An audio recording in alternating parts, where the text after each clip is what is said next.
আস্তে আস্তে চার পড়াও, পড়ে যাবা। আমরা গ্রামের মেয়ে, আমাদের চার পানার অভ্যাস আছে। আর আমরা হচ্ছে এই যে এপার হচ্ছে বরিশাল আর এপার হচ্ছে খুলনা। তো এই মাঝখানে বলেশ্বর নদী আর হলো বড় চার। এটা হচ্ছে বড় চার গাইস, আর এই হচ্ছে বৌদি। আমরা খুলনা বিভাগের মধ্যে আছি, কথা বলতেছি। আর ওই পারে দেখেন বরিশাল, মানে একটু সামনেই বরিশাল। বলেশ্বরের ওপার হচ্ছে মানে বলেশ্বরের ওপার হচ্ছে বরিশাল, আর এপার হচ্ছে মানে এপার থাকি আমরা, এপার হচ্ছে খুলনা। মানে এই ছোট চারটা হচ্ছে খুলনা বিভাগ, হ্যাঁ, আর ওই বড় চারটা হচ্ছে পার হয়ে গেলেই বরিশাল। দেখতে পাচ্ছেন? এই জায়গাটায় হচ্ছে আমাদের আসতে 10 মিনিট, আমাদের বাড়ি থেকে আসতে হচ্ছে 10 মিনিট টাইম লেগেছে মাত্র। আর এই নদীটা হচ্ছে আপনার বলেশ্বর, যাতে অনেক বোয়াল মাছ থাকে। হ্যাঁ, এখানে প্রচুর বোয়াল মাছ পাওয়া যায় কিন্তু। আর সবথেকে হচ্ছে বৃষ্টির সময় প্রচুর প্রচুর এই নদী থেকে জেলেরা অনেক বোয়াল মাছ ধরে। তারপরে হচ্ছে আমরাও অনেক বোয়াল মাছ পেয়ে থাকি। আর ভিউটা দেখেন একটু, কি সুন্দর। আর বৃষ্টির সময় যদি কেউ এই বলেশ্বর নদীর মানে পুরো মানে ভিউটা উপভোগ করতে চান, তাহলে কিন্তু সবাই আমাদের গ্রামে আসতে পারেন। আর ওই যে ব্যাক সাইডটা একটু দেখিয়ে দাও তোমার পিছনের, যে ওই পাশটা কতটা সুন্দর, আমাদের খুলনার রাস্তাটা কতটা সুন্দর। এটা হচ্ছে খুলনার রাস্তা, দেখেন। এই রাস্তা ধরে হচ্ছে আমাদের বাড়ি, মানে যেতে 10 মিনিট টাইম লাগবে। আর এই বলেশ্বর নদীর কাছে আসতে কিন্তু একদমই সময় কম লাগে। যে রাস্তা দেখা যাচ্ছে অনেক দূরে, ওখান থেকে হচ্ছে বরিশালের গাড়ি বা বিভিন্ন কিছু চলাচল করে। আর এখানে কিন্তু এই নদীতে অনেক বড় একটা চার আছে। আর আমরা ছোটোবেলায় কিন্তু গল্প শুনেছি যে এই নদীতে নদীর ঢেউ, আমাদের বাড়ি থেকে নদীর ঢেউয়ের যে আওয়াজটা।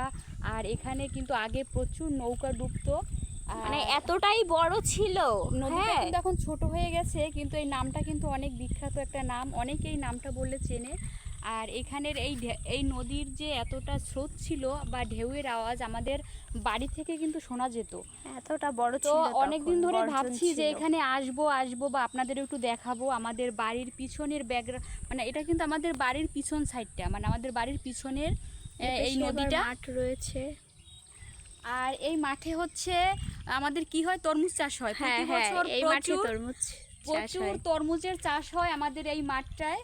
তো আপনাদের হচ্ছে আমি কোনো একদিন যখন পরবর্তী সিজনে যখন তরমুজের চাষ হবে, তখন কিন্তু আপনাদের এখানে এসে সেই ভিডিওটাও দিব আশা করি।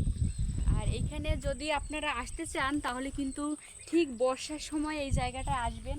এখানে রাস্তার যে ভিউটা, আমাদের দুই পাশে মাটির রাস্তা হলেও কিন্তু অনেক সুন্দর একটা ভিউ। আর রাস্তার দুই পাশে প্রচুর খেজুর গাছ ছিল, কিন্তু এখন খেজুর গাছগুলো আস্তে আস্তে হচ্ছে কেটে নিয়ে যাওয়া হচ্ছে, বা এখন আর আগের মতো নেই।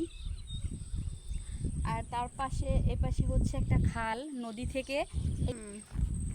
এই খালটা হচ্ছে আমাদের বাড়ির সামনে দিয়ে গিয়েছে, মানে এই খালটা একদমই আমাদের খুলনার ভিতরে, মানে আমরা খুলনার বাগেরহাটের ভিতরে গিয়েছে। আর এই পাশে হচ্ছে আপনার, এটা হচ্ছে বাগেরহাট জেলা, এটা হচ্ছে নাজিরপুর জেলা, বুঝতে পারছেন? এটা হচ্ছে খুলনা বিভাগ, এইটা হচ্ছে বরিশাল বিভাগ।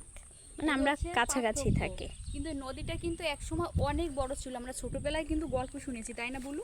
হ্যাঁ, তখন মানে এই নদীতে এতটা স্রোত ছিল যে স্রোতেরই কিন্তু। আর এই যে যে গাছগুলো রাস্তার পাশে, এগুলো হচ্ছে আমরা বাবলা গাছ বলি। তো আপনারা গাইস এগুলোকে কি গাছ বলেন সেটা আমরা জানি না। রাস্তার পাশে কিন্তু কিছুদিন আগেও আমরা একবার এসেছিলাম, তখন আমার মানে যে কোনো ব্যস্ততার কারণে ব্লগ বানানো হয়নি। তখন কিন্তু এইখানে আপনার প্রচুর প্রচুর বাবলা গাছ ছিল। আর সেই বাবলা গাছগুলো কিন্তু এখন অতটা নেই, কিন্তু বাবলা গাছগুলো না থাকায় কিন্তু সৌন্দর্যটা কিন্তু আরও কমে গেছে, তাই না, আগের থেকে? হ্যাঁ। এটা হচ্ছে তাল গাছ, এখানে এই যে তাল শ্বাস খাওয়া হয়েছে। হ্যাঁ, আর ওই যে দূরে দেখা যাচ্ছে একটা ব্রিজ, আমার ক্যামেরায় আসবে না, ওইখান থেকে কিন্তু ওই যে ওইখানে একটা কলেজ আছে, মানে এক কাছাকাছি একটা কলেজ, খুবই কাছাকাছি। ওইখানে আমরা হচ্ছে পড়াশুনো করেছি। আর আমরা ঠিক এই রাস্তা ধরেই কিন্তু কলেজ আসতাম, তাই না? হ্যাঁ, আর তখন কিন্তু আরও ভিউটা সুন্দর ছিল। আর তরমুজের সময় কিন্তু আমরা আবারও হবে আপনাদেরকে। তো সবাই টাটা, ভালো থাকবেন। আজকের ভিডিওটি এই পর্যন্তই, দেখা হবে আপনাদের সাথে নেক্সট ভিডিওতে। সেই পর্যন্ত সবাই ভালো থাকবেন, টাটা।